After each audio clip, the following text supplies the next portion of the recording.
Phụ từ đây. Thế nào?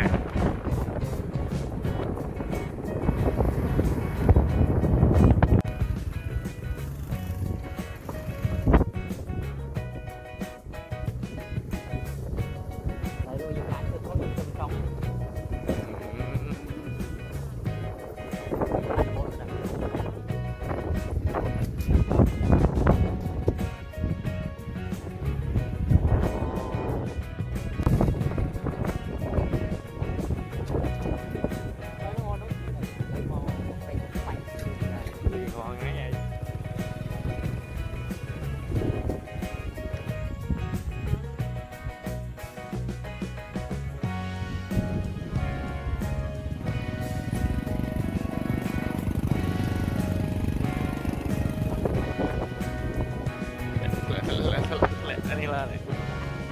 Từ mấy mình thằng anh băng thấy lâu rồi này. Mấy chồng. Ta hiệp món ta cục.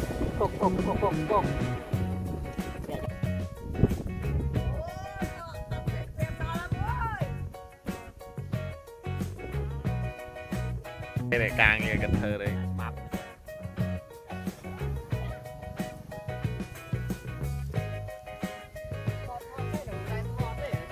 À đây càng nghe Thơ đây, cái càng nghe mà bằng chung.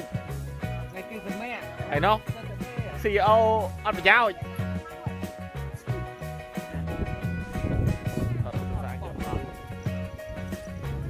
Từ đây càng nghe Thơ. Một phía hai. Buôn mà cái là buôn thật.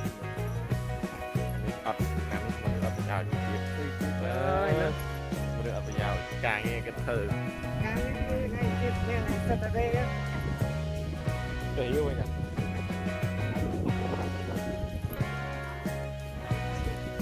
Được ăn phải trao nhỉ.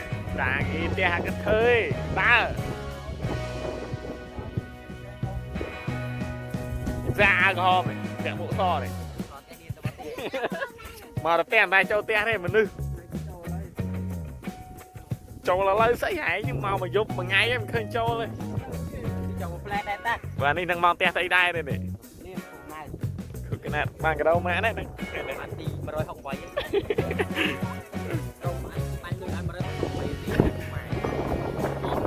Anh bay rồi không thâm bay vậy đi mình vô. Đó, chơi.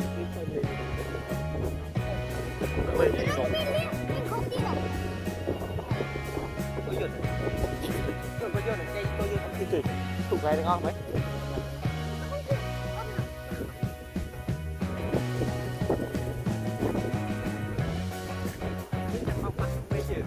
Mà bạn phù xí mà nhé, tại bạn xí phù phải lấy rồi.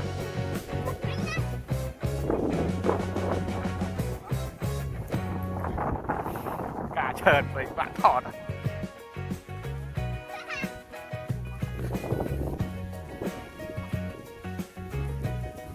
Đã chăm cái đao mấy. Đã chăm cái đao chăm đao chăm phút.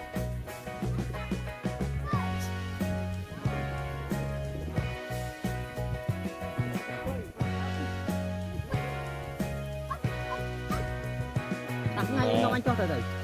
Chắc mạnh đây này.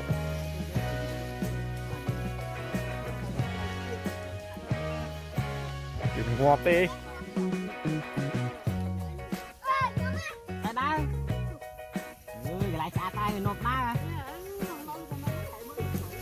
Anh mau đi trong xuống nó anh lên không.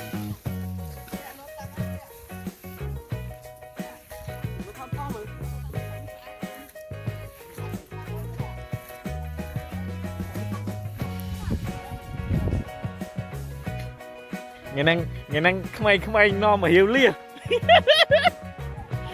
Môi ta thế à đây vậy thấy ai mình chặt đây một con nè mình chặt đây môi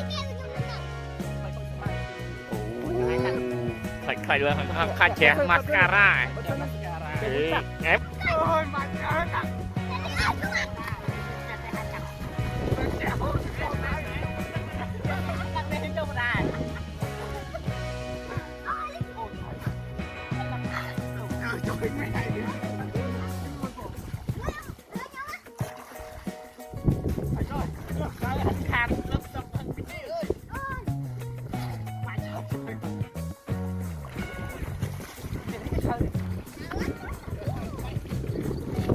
vui mà này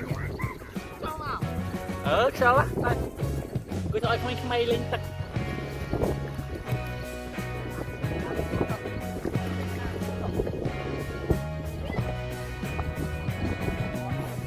giờ lại lên này dung lên có họ liếm tôi họ cứ chạy có tới đâu ta đấy ấu mẹ sao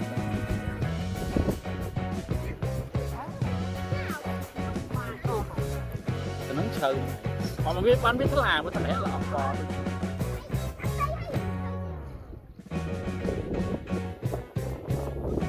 nòng này chứ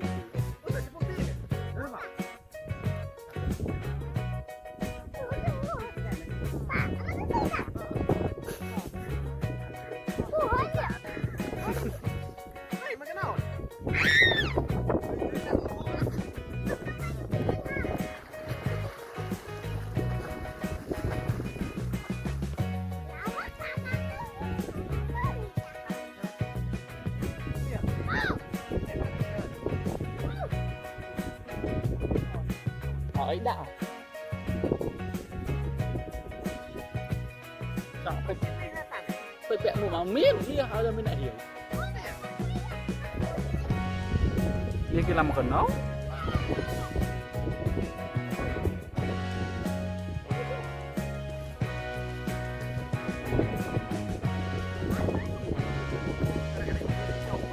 những cái chai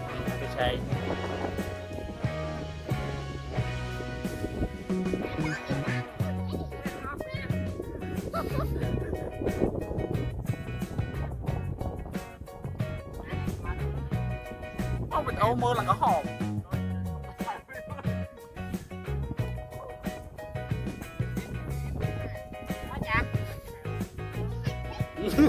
nào về hình ghé thứ hai sao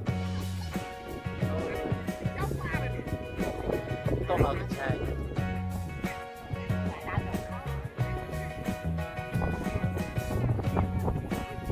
ở đây trong thôi mình là lâu rồi bên bao nhiêu mà